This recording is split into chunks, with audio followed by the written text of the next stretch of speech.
नमस्कार दोस्तों, मैं राजा राम शर्मा और आज हम आए एक नए टॉपिक के साथ जो कि रीट L2 में स्पेशल टॉपिक दिया गया है पादप और उसके भाग। पादप और उसके भाग इसको हम बहुत अच्छे तरीके से आज समझने वाले हैं और पिछले पेपरों में रीट में यहाँ से प्रश्न भी आए हैं, तो स्टार्ट करते हैं। देखिए, पादप बनता कहाँ से? जब हम बीज को मिट्टी के अंदर दबा देते हैं तो क्या होता है, जब बीज को मिट्टी के अंदर दबाया जाता है तो उसमें अंकुरण होता है। और अंकुरण जब होता है तो देखिए क्या है, ये बीज है, हमने मिट्टी के अंदर दबा दिया। अब इस बीज में अगर हम देखें तो क्या आता है, देखिए दो अंकुर निकलेंगे यहाँ से। अंकुरण होगा, एक ऊपर की तरफ जाएगा, एक नीचे की तरफ जाएगा। एक ऊपर की तरफ और दूसरा नीचे की तरफ। जो ऊपर की तरफ जाता है इसको बोलते हैं हम प्रांकुर। क्लियर हुआ? ऊपर की तरफ जाएगा उसको प्रांकुर, जो नीचे की तरफ जाएगा इसको बोला जाता है मूलांकुर। क्लियर हुआ? बीज को हमने मिट्टी में दबाया और बीज अंकुरित हुआ।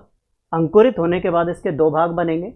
ऊपर की तरफ जो बाहर मिट्टी में ऊपर की तरफ निकलेगा इसको बोला जाता है प्रांकुर, और जो नीचे की तरफ मिट्टी में धसेगा उसको बोला जाता है मूलांकुर।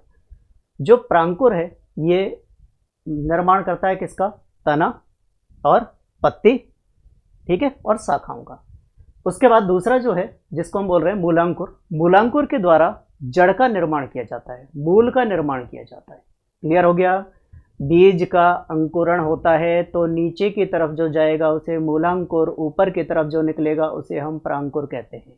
क्लियर? अब देखिए, जड़ आपने पढ़ी है दो प्रकार की। कौन कौन सी होती हैं? इसको थोड़ा सा हम ऊपर कर लेते हैं। जड़ें कौन कौन सी होती हैं?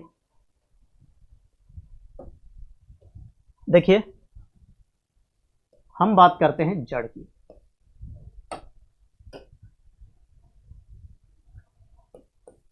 एक होती है मूसला मूल, ठीक है, और दूसरी होती है रेशेदार, या इसको हम झकड़ा जड़ भी कह देते हैं। झकड़ा जड़। क्लियर हुआ भाई? हमने पढ़ा है जो मूलांकुर है वो मूल का निर्माण करेगा, और मूल जो होती है वो दो प्रकार की है, ठीक है। जो कौन सी मूल की बात कर रहे हैं अभी हम? जो मूलांकुर से बनती है, रेशेदार और मूसला मूल। मूसला मूल जो होती है, जैसे कि आप देख पाते हैं कोई भी पौधा है और पौधे के नीचे की तरफ एक इस तरीके से लंबी जड़ मिलेगी, बीच में मोटी मिलेगी, उसमें से फिर वो शाखाएं छटती हैं, तो इस जड़ को बोलते हैं मूसला मूल। क्लियर हुआ? और मूसला मूल जो जड़ मिलेगी उसके अंदर जो पादप में पत्ती मिलेगी, जो आप देख पा रहे हैं इस तरीके की होगी, ठीक है। इसको बोलते हैं पत्ती। कौन सी पत्ती कहेंगे? जालिकावत सिरा विन्यास। आपने पीपल की पत्ती देखी है, उसमें बहुत सारे नेट मिलेंगे, जाल मिलेंगे, तो ये क्या हो गई? पत्ती कौन से प्रकार की? जालिकावत सिरा विन्यास, ठीक है। उसके बाद में जो रेशेदार जड़ मिलती है वहां पर मिलेगी एकांतर या फिर समांतर सिरा विन्यास। क्लियर हो गया? जड़ कौन सी मिलेगी? मूसला मूल। अगर किसी पादप में जड़ मूसला मूल है तो उसमें पत्ती कैसी मिलेगी? जालिकावत, ठीक है। जैसे आप ये देख पा रहे हैं पत्ती का, इसमें आप देखिए, ठीक है, यहां देखिए ये जो नेट है, नेट बन रहा है, फिर ये आपस में एक दूसरे की उलझी हुई है, तो ये आपस में एक मिल करके जाल बना लेती है, ठीक है, तो इसको बोलेंगे जालिकावत सिरा विन्यास। इसके अलावा जब आप लोगों ने देखा होगा कि गेहूं की पत्ती या फिर धान की पत्ती या बाजरा की पत्ती बिल्कुल लंबी लंबी सीधी सीधी होंगी, ठीक है, सीधी होंगी इस तरीके की, और इसमें क्या होता है, यहां से ये लाइन जाई हुई होती है, तो ये एकांतर होती है। एकांतर या समांतर बोलेंगे, एक दूसरे के पैरेलल होती हैं और एक दूसरे को क्रॉस नहीं करती हैं, तो इनको बोलेंगे एकांतर सिरा विन्यास। क्लियर हुआ? मूसला मूल जिसमें मिलेगी उसमें पत्ती कैसी मिलेगी? जालिकावत सिरा विन्यास। और जिसमें रेशेदार या झकड़ा जड़ मिलेगी उसमें एकांतर या समांतर सिरा विन्यास मिलेगी। ये तो हमने पत्ती और जड़ का देखा है। अब हम देखते हैं बीज का। बीज जिस पादप में जड़ मिलेगी जिसमें जड़ मिलेगी मूसला मूल, पत्ती मिलेगी जालिका विस्तारा विन्यास, तो यहाँ पे बीज मिलेगा द्विबीजपत्री। द्विबीजपत्री क्लियर हुआ? तो आप पहचान लेंगे, अगर कोई पौधा द्विबीजपत्री है, उसके बीज को तोड़ें और दो बराबर भाग बने, तो उसमें जड़ कैसी मिलेगी? उसमें जड़ मिलेगी मूसला मूल और पत्ती कैसी मिलेगी? जालिका विस्तारा विन्यास। देखिए हम बात करते हैं चना की। चने का पौधा आप सब लोगों ने देखा होगा, उसकी जड़ अगर देखें तो मूसला मूल मिलेगी। ठीक है, जड़ कैसी होती है? मूसला। बीज तो सब जानते हैं कैसा होता है, द्विबीजपत्री, दो बराबर भागों में बांट सकते हैं, तो द्विबीजपत्री जड़ द्विबीजपत्री बीज मिलेगा। पत्ती कैसी होगी? जालिकावत। जड़ कैसी होगी? मूसला मूल। सरसों का आप देख सकते हैं, बीज सब लोगों ने देखा है। ठीक है, ऐसे ही हम बात करें गेहूं की, तो गेहूं में जो बीज होता है वो होता है एक बीजपत्री। एक बीजपत्री से मतलब है कि हम बीज को दो बराबर भागों में नहीं तोड़ सकते, वो क्या होगा? एक बीजपत्री। और जिसमें एक बीजपत्री होगा उस पौधे में पत्ती कैसी मिलेगी? लंबी वाली, जिसमें क्या होगा? लंबी वाली मिलेगी। और उसमें क्या होगा? उसमें जो सिराएं हैं वो एक दूसरे को क्रॉस नहीं करेंगी, मतलब जाल नहीं बनाएंगी। और इस प्रकार के पौधे में जड़ें कैसी होती हैं? झकड़ा जड़ या रेशेदार। अब यहाँ से आप एक प्रश्न इस तरीके से समझ सकते हैं कि आपसे पूछा जाए सहतूत का जो बीज है वो एक बीजपत्री है या द्विबीजपत्री है, तो देखिए सहतूत का बीज आप लोगों ने देखा नहीं है, क्योंकि सहतूत का फल ही बहुत छोटा होता है। एक जो फल मिलेगा उसमें बहुत सारे छोटे छोटे फल लगे होते हैं, तो उसके अंदर अगर हम बीज को टटोलें और देखें कि ये कैसा होगा, तो ये हमारे लिए थोड़ा मुश्किल काम है। इसलिए हम क्या करेंगे? हम पत्ती देखेंगे। अगर पत्ती में जालिका विस्तारा विन्यास है तो बीज कैसा मिलेगा? द्विबीजपत्री। अगर पत्ती में एकांतर या समांतर सिरा विन्यास है तो बीज कैसा मिलेगा? एक बीजपत्री। क्लियर हो गया? तो सहतूत की पत्ती कैसी होती है? जालिका विस्तारा विन्यास, तो उसमें बीज कैसा हो गया? उसमें बीज हो गया द्विबीजपत्री। और जड़ तो आप जानते ही हैं मूसला मूल होती है। तो इस तरीके से आप इन चीज़ों को आराम से पहचान सकते हैं। किसके आधार पर पहचान रहे हैं हम? ये लोग, हम इन चीज़ों को, ठीक है, अगर किसी भी पौधे में मूसला मूल है तो पत्ती जालिका विस्तारा विन्यास और द्विबीजपत्री मिलेगी। अगर किसी में रेशेदार या झकड़ा जड़ है तो पत्ती एकांतर या समांतर सिरा विन्यास और बीज कैसा मिलेगा? एक बीजपत्री। क्लियर हुआ? ये तो हमने जड़ और तना और जड़ और पत्ती और बीज के बारे में पढ़ाई कि हम कैसे पहचानेंगे। ठीक है, अब आपसे पूछा जाए घास का जो बीज होता है वो किस तरीके का होगा? एक बीजपत्री या द्विबीजपत्री? तो हम घास का बीज कहाँ से खोजेंगे? तो आपको क्लियर देखना है कि घास में पत्ती कैसी होती है। घास में पत्ती होती है बिल्कुल स्ट्रेट, लंबी होती है, पैरेलल, उसमें सिराएं मिलती हैं, एक दूसरे को क्रॉस नहीं करती, जालिका विस्तारा विन्यास नहीं बनता है, तो कैसा बनेगा? एकांतर सिरा विन्यास बनता है। और आपने उसकी जड़ें भी देखी होंगी, जड़ें किस तरीके की होती हैं, जैसे कोई पौधा है इस तरीके का, वो आपस में ऐसे उलझी हुई होती है ना, तो ये जड़ें मिलती हैं। इसका मतलब उसका बीज कैसा होगा? एक बीजपत्री होगा। क्लियर हुआ? एक बीजपत्री होगा। तो ये हम यहाँ से पहचान सकते हैं। ठीक है, अब आप लोगों ने पढ़ा होगा एक जड़ का प्रकार और होता है जैसे बोलते हैं अपस्थानिक जड़। ठीक है, तो देखते हैं अगले टॉपिक में हम बात करेंगे जड़ें के जो प्रकार हैं वो दो प्रकार हैं। एक तो होता है वास्तविक जड़। ठीक है, पहला हम यहाँ पढ़ते हैं वो कौन सा है? वास्तविक जड़। ठीक है, मैंने अभी आपको बताया अगर कोई बीज अंकुरित होने के बाद नीचे की तरफ जो भाग बनाएगा उसे हम बोलेंगे प्रांकुर, ऊपर की तरफ बनाएगा मूलांकुर। तो नीचे की तरफ मूलांकुर, ऊपर की तरफ प्रांकुर। ठीक है, तो कोई भी जड़ अगर मूलांकुर से बन रही है तो उसे हम बोलेंगे वास्तविक जड़। क्लियर हुआ? दोबारा सुनेंगे। अगर कोई जड़ जिसका निर्माण कहाँ से हो रहा है? मूलांकुर से। मूलांकुर मतलब बीज जब अंकुरित होगा तो भूमि में नीचे की तरफ जो भाग जाएगा उसको बोलेंगे मूलांकुर। उससे जो अगर किसी जड़ का निर्माण हो रहा है तो उसे बोलेंगे वास्तविक जड़। क्लियर हुआ? वास्तविक जड़ किसे कहेंगे? जिसका निर्माण मूलांकुर से होता है वो वास्तविक जड़ कहलाती है। क्लियर हुआ? आगे चलते हैं। अब देखिए हमारे पास हैं कुछ वास्तविक जड़ के प्रकार। अभी तो जो हमने रेशेदार और जो मूसला मूल पढ़ी थी वो वास्तविक जड़ के ही प्रकार थे, लेकिन यहाँ पे हम जो पढ़ रहे हैं वो वास्तविक जड़ कुछ और परिवर्तित रूप ले लेती है, तो वो हम पढ़ रहे हैं यहाँ पे वास्तविक जड़ के परिवर्तित रूप। ठीक है, वास्तविक जड़ के तो दो रूप हमने पढ़े हैं, कौन कौन से? एक तो रेशेदार, दूसरा मूसलामूल। इसके अलावा कुछ अन्य रूप भी हैं जो कुछ अन्य रूप ले लेती है वो वास्तविक जड़। कौन कौन से स्टार्ट करते हैं। पहला हमारे पास भोजन संग्रह के आधार पर। कुछ वास्तविक जड़ों में फूड स्टोरेज होने के कारण ये जड़ें अपना एक विशेष स्ट्रक्चर ले लेती हैं, विशेष संरचना, विशेष शेप ले लेती हैं, इसलिए इनको कहा जाता है भोजन संग्रह के आधार पर वास्तविक जड़ किस तरीके से परिवर्तित होती है वो हम पढ़ते हैं। देखिए इसमें पहला है शंकु रूप। शंकु रूप में क्या होता है, देखिए आप लोगों ने देखा होगा ये है शंकु रूप, है ना। तो ये किस तरीके का शेप होता है, इस तरीके का शेप मिलेगा किसमें, गाजर में। ये गाजर में मिलेगा, ठीक है। तो गाजर का कौन सा भाग खाते हैं हम, जड़, और गाजर की जो जड़ है वो शंकु के समान हो जाती है भोजन संग्रह के कारण, फूड स्टोरेज के कारण। इसलिए गाजर क्या है, जड़ है। और कौन सी जड़ है गाजर, शंकु, ठीक है, और वास्तविक जड़ है। इसके अलावा हम दूसरा देखते हैं यहाँ पे, कौन सा आएगा, तर्क रूप। तर्क रूप में क्या होता है, देखिए ये इस तरीके की जड़ बनेगी आपकी, ठीक है, इस तरीके की जड़ बनेगी। इसमें क्या है, ऊपर से और नीचे से, ऊपर से और नीचे से तो क्या होगी, ये पतली होगी और बीच में से मोटी होगी, तो इसको बोलेंगे तर्क रूप। और ये होती है किसमें, मूली में। तो मूली का कौन सा भाग खाते हैं हम, जड़ खाते हैं, और वो जड़ फूड स्टोरेज के कारण फूल जाती है बीच में से, ठीक है। एक और पढ़ते हैं हम यहाँ पे, जिसको कहेंगे हम कुंभी रूप।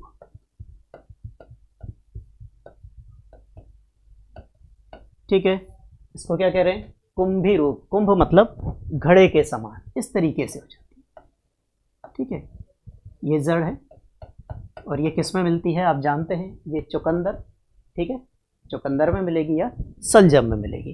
तो तर्क रूप का उदाहरण हो गया चुकंदर या सलजम, ठीक है। और देखिए ये चीज़ें जो प्रश्न आते हैं पेपरों में, तो यहाँ से वही आते हैं कि ये कौन सी जड़ का उदाहरण है, ठीक है। एग्जाम्पल पूछे जाते हैं तो आप इसको कंफर्म करें कि ये कौन सी जड़ है, कौन सा तना है, हम कौन सा भाग खाते हैं, वो आप समझ पा रहे हैं। तो वास्तविक जड़ किसको कहेंगे, जिसका निर्माण किससे हो रहा है, मूलांकुर वाले भाग से। और मूलांकुर वाले भाग से निर्माण होने के बाद वो किसी न किसी कारण से अपना शेप चेंज कर लेती है, अपनी आकृति चेंज कर लेती है, वो हम यहाँ पे पढ़ रहे हैं। तो भोजन संग्रह के आधार पर शंकु रूप, तर्क रूप, कुंभी रूप। पर एक और होती है जिसको बोलते हैं गांठदार जड़।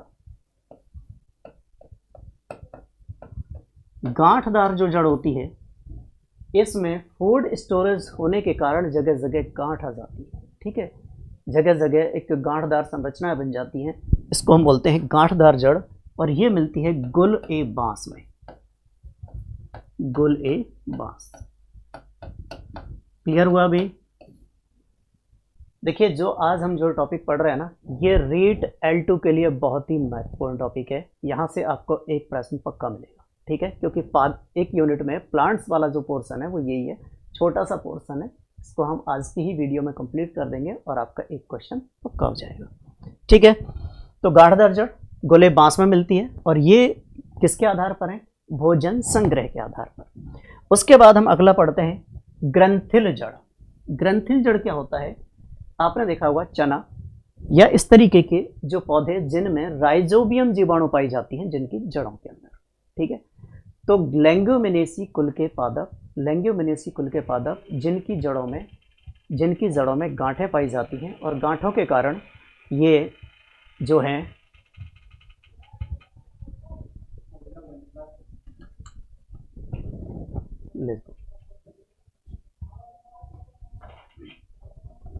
ठीक है, तो ये गांठें पाई जाती हैं और गांठों के कारण क्या है, ये थोड़ी सी फूली हुई रहती है। तो इन जड़ों को हम कहेंगे ग्रंथिल जड़। इन जड़ों को हम कहते हैं ग्रंथिल जड़। ये जो गांठें हैं इनके अंदर क्या मिलेगा, राइजोबियम जीवाणु मिलेंगे। और जो राइजोबियम जीवाणु हैं ये वायुमंडल की नाइट्रोजन को यौगिकों में बदलने का कार्य करते हैं। वायुमंडल की नाइट्रोजन को यौगिकों में बदलने का कार्य करते हैं। उन जीवाणुओं की वजह से इन जड़ों के अंदर क्या मिलती हैं, गांठ मिलती हैं, और इन जड़ों को कहा जाता है ग्रंथिल जड़। इसकी वजह से राइजोबियम जीवाणु के कारण, क्लियर हो गया, राइजोबियम जीवाणु के कारण गांठें मिलती हैं और ये ग्रंथिल जड़ पाई जाती है, लेंगुमिनेसी कुल के पादपों में पाई जाती है। इसका परफेक्ट एग्जाम्पल आप लिख सकते हैं, क्या लिखेंगे, चना, मटर, क्लियर हो गया। नेक्स्ट है श्वसन मूल। ये देखिए अपने लिए रीट L2 के लिए बहुत ही महत्वपूर्ण टॉपिक है। श्वसन मूल आप जरूर याद रखें।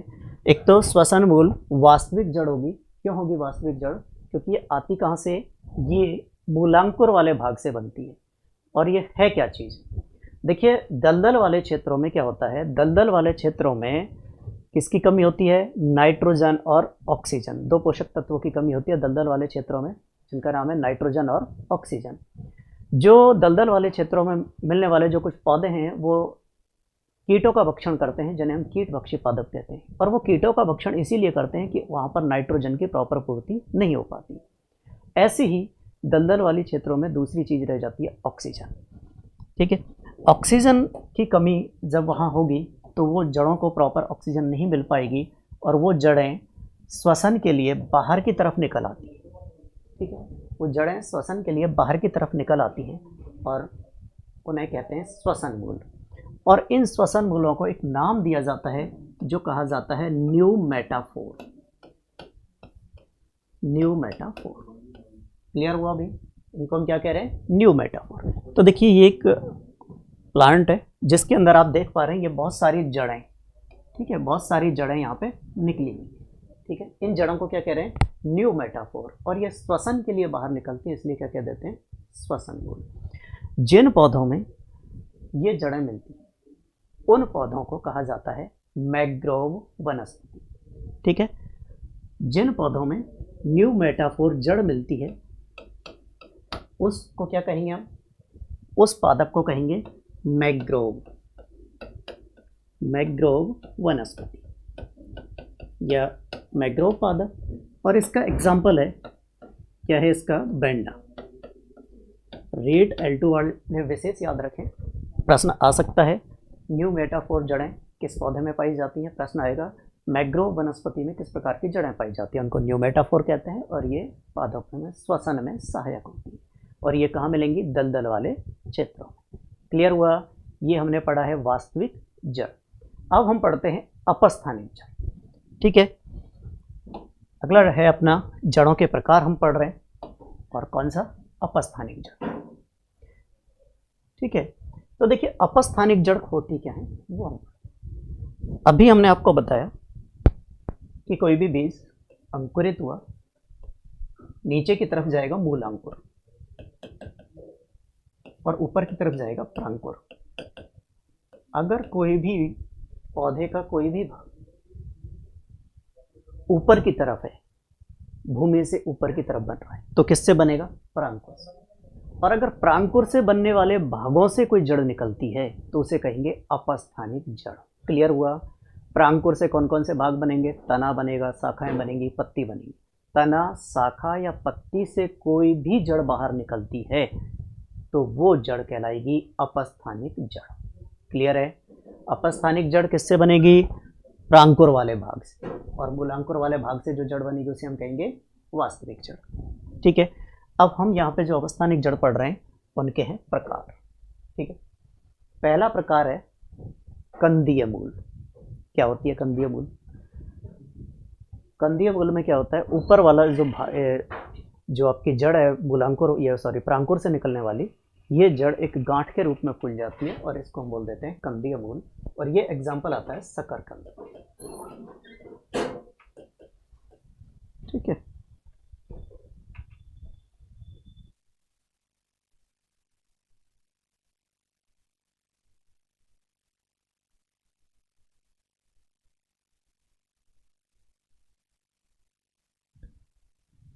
ठीक है भाई, किसका आता है, शकरकंद।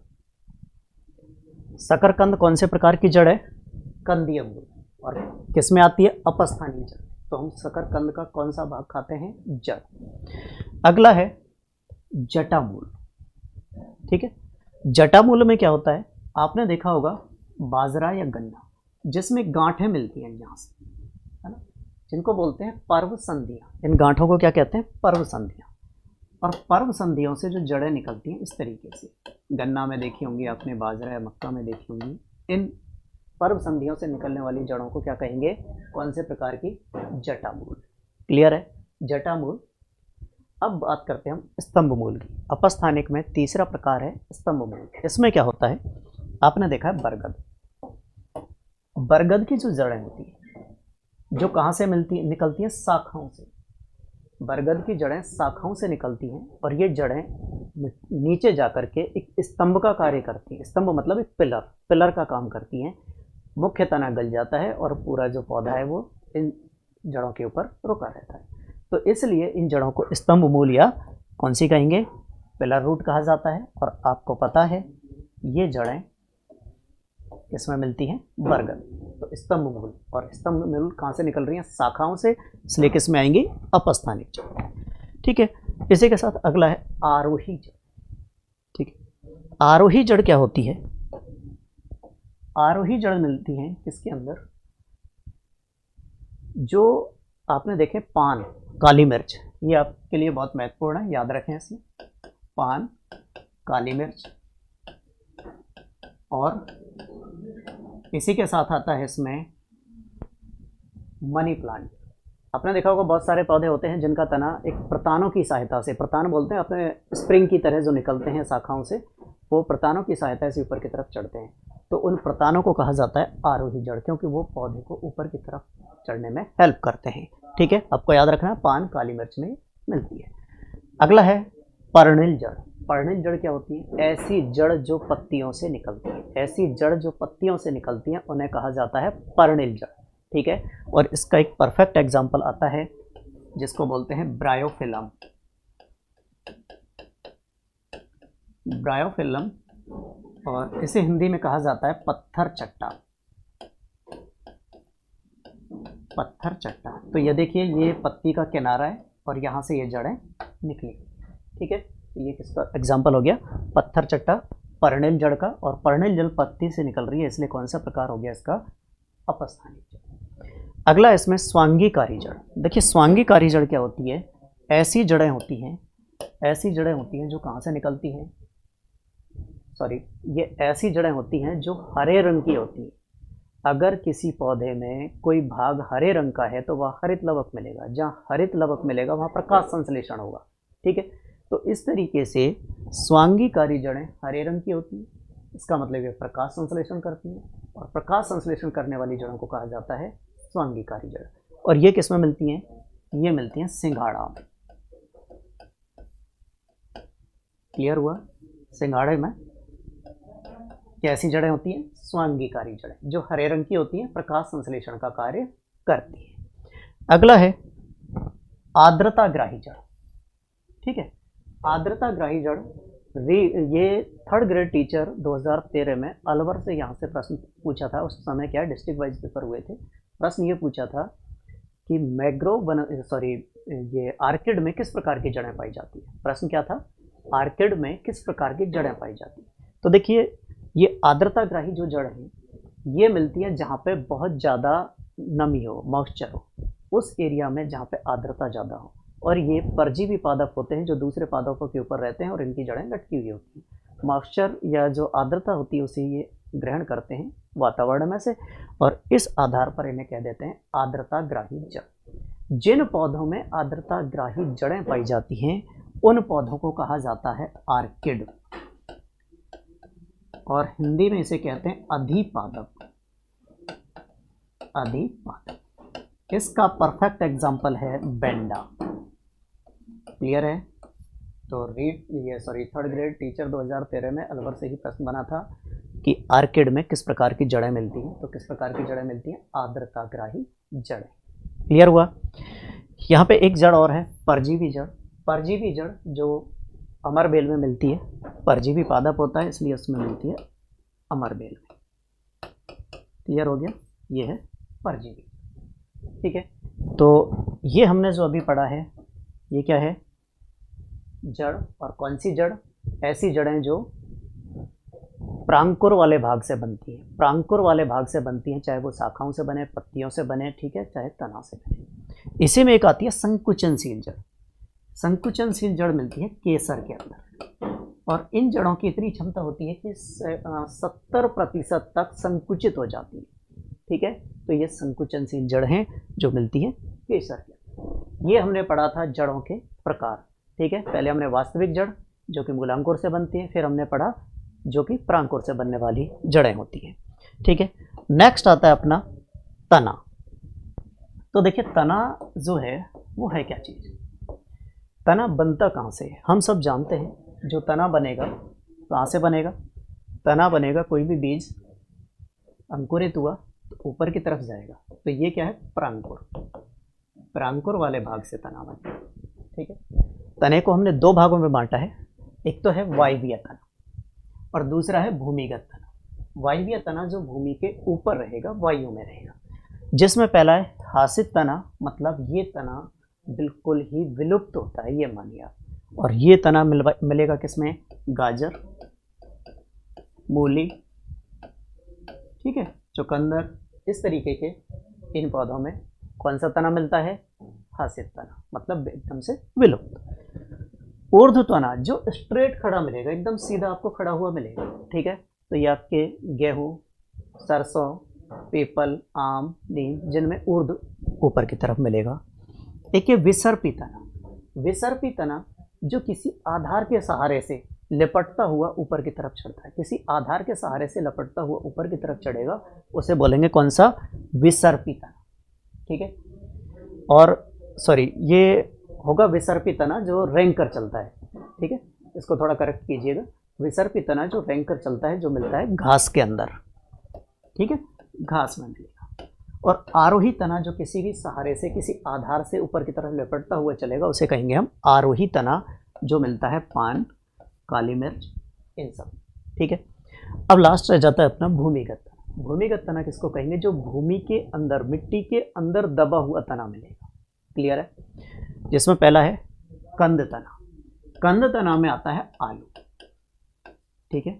अब कंदीय तना किसको कहेंगे?